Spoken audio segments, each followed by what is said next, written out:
East facing మూల కొడుకు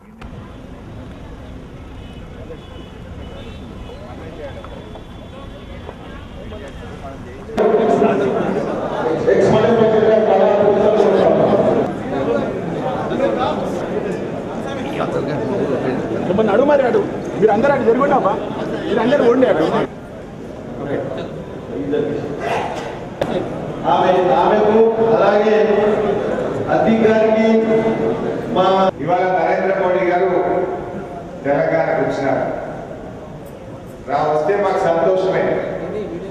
కానీ వారు మాట్లాడిన మాటలు చూస్తూ ఉంటే నవ్వొస్తా ఉంది. వారు ఏమంటున్నారంటే కాంగ్రెస్ టీఆర్ఎస్ అన్న ఈ రాష్ట్రంలో ఫ్రెండ్లీ మ్యాచ్ ఆడుతున్నారు. కాంగ్రెస్ టీఆర్ఎస్ లో కుమ్మక్కైనవి అని మాట్లాడుతున్నారు. 2004లో ఎప్పుడో 15 ఏళ్ల కింద తెలంగాణ కోసం టీఆర్ఎస్ పార్టీ కాంగ్రెస్ లో పొత్తు పెట్టుకున్నారు. ఆనాడు కామన్ మినిమం ప్రోగ్రామ్ లో తెలంగాణ పెట్టారు.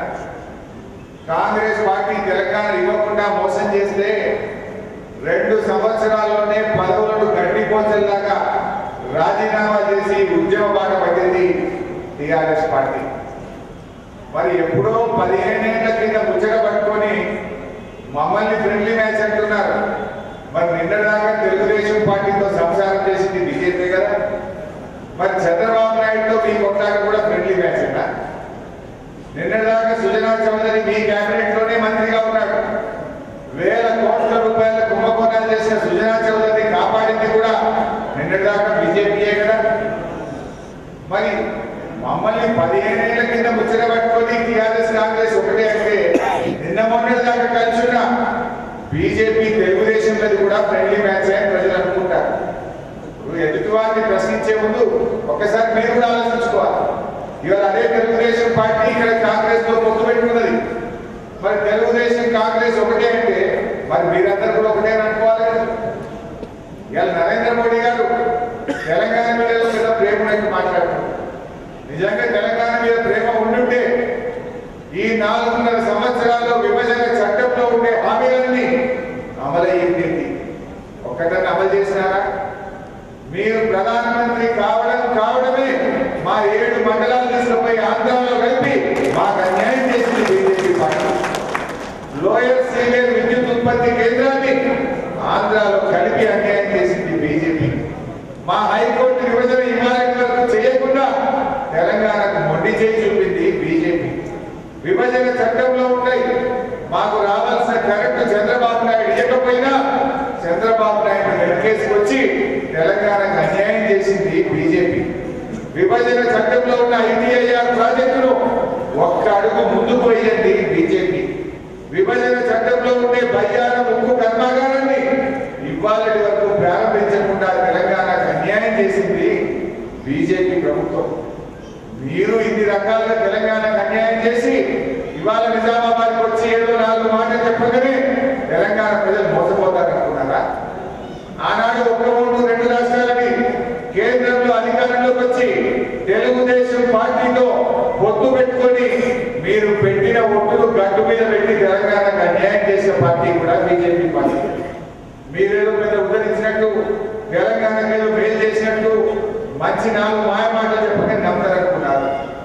ఇలా మా కాళేశ్వరం ప్రాజెక్టు జాతీయ హోదా ఇవ్వని 40 సార్లు కేసీఆర్ గారు వచ్చి స్వయంగా మీకు దరఖాస్తు పెట్టి పక్క రాష్ట్రం ఆంధ్రప్రదేశ్ లో పోలవరంకు జాతీయ హోదా ఇచ్చారు.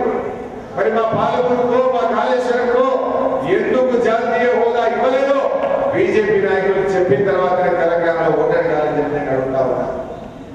ఆయన ఇంకో మాట అంటున్నారు, నిజామాబాద్ నీళ్లు లేవట, మోరీలు లేవట, రోడ్లు లేవట. ఇంతకంటే జోక్ ఇంకోటి ఉంటుందా? ఇవాళ మిషన్ భగీరథ నీళ్ళు వచ్చి నిజామాబాద్ లో బ్రహ్మాండంగా నీళ్లు ఇస్తున్న ప్రభుత్వం టీఆర్ఎస్ ప్రభుత్వం. అండర్ గ్రౌండ్ డ్రైనేజ్ పనులు పూర్తి చేసి నున్నటి రోడ్లు వేసింది నిజామాబాద్ లో టీఆర్ఎస్ ప్రభుత్వం. మీరు మోడీ లెవెల్ మీరు మాట్లాడుతున్నారు. అండర్ గ్రౌండ్ డ్రైనేజ్ మా ఎమ్మెల్యే గణేష్ బిగాల గారు, మా మున్సిపల్ మంత్రి కేటీఆర్ గారు రాత్రి పనులు కష్టపడి డ్రైనేజ్ పనులు పూర్తి చేసి మంచి పారిశుద్ధ్య పట్టణంగా నిజామాబాద్ తీర్చిదిద్దినారు. అంటే మీరు ఎవరో ఏదో చెప్పలేదని చెప్తే ఏమైందంటే నిజామాబాద్ ప్రజలు ఇవాళ నవ్వుకుంటున్నారు. నీళ్లు లేవు, మోరీలు లేవు, రోడ్లు లేవు, కరెంటు లేవంటే ప్రతిరోజు ఇంటింటికి వచ్చే నల్లా నీళ్లు చూసి ప్రతిరోజు రోడ్డు మీద నడిచే నిజామాబాద్ ప్రజలు ఏమనుకోవాలి? బీజేపీని చూసి చెప్తే అబద్ధమాడినా అతిరేకంగా ఉండాలి, వాస్తవాలకు దగ్గరగా ఉండాలి. ఈ రోజు దేశానికి ఆదర్శంగా ఉంది తెలంగాణ ప్రభుత్వం. నీళ్లలో ఆదర్శం, కరెంటులో ఆదర్శం, వ్యవసాయానికి సాయం చేయడంలో ఆదర్శం, కళ్యాణ లక్ష్మిలో ఆదర్శం, రెసిడెన్షియల్ స్కూళ్లలో ఆదర్శం, కేసీఆర్ కిట్లో ఆదర్శం. దేశానికి కొత్త రాష్ట్రమైన 17% వృద్ధి రేటుతో దేశానికి ఆదర్శంగా నిలబడ్డ తెలంగాణకు వచ్చి మీరు మా మీద మాట్లాడితే నిజాలు అబద్ధాలు కావు. ప్రజలకు అనుభవంలో ఉండే సౌకర్యాలను మీరు మాటల ద్వారా మభ్య పెట్టలేదు. చెవుల్లో పూలు పెట్టగలుగుతారేమో బీజేపీ నాయకులు, కానీ ప్రజల కళ్ళకు గంతలు కట్టలేరు అనే విషయాన్ని బీజేపీ నాయకులు తెలుసుకోవాలి. ఎందుకంటే ప్రజలకు ఆడపిల్ల పెళ్లి కోసం దరఖాస్తు పెడితే ₹1,00,000 వస్తున్నాయి. ఈ దేశంలో ఏ ప్రభుత్వం అన్నా ₹1,00,000 ఇస్తుందా? నరేంద్ర మోడీ గారు 15-16 రాష్ట్రాల్లో బీజేపీ అధికారంలో ఉంది. ఏ రాష్ట్రంలోనైనా ఆడపిల్ల పెళ్లికి మీరు ₹1,00,000 ఇస్తున్నారా అని నేను అడుగుతా ఉన్నా. ఏ రాష్ట్రంలోనైనా వ్యవసాయం చేసే రైతుకు 8,000 పెట్టుబడి సహాయం బీజేపీ పాలిత రాష్ట్రాల్లో చేస్తున్నారా అని అడుగుతున్నా. బీజేపీ పాలిత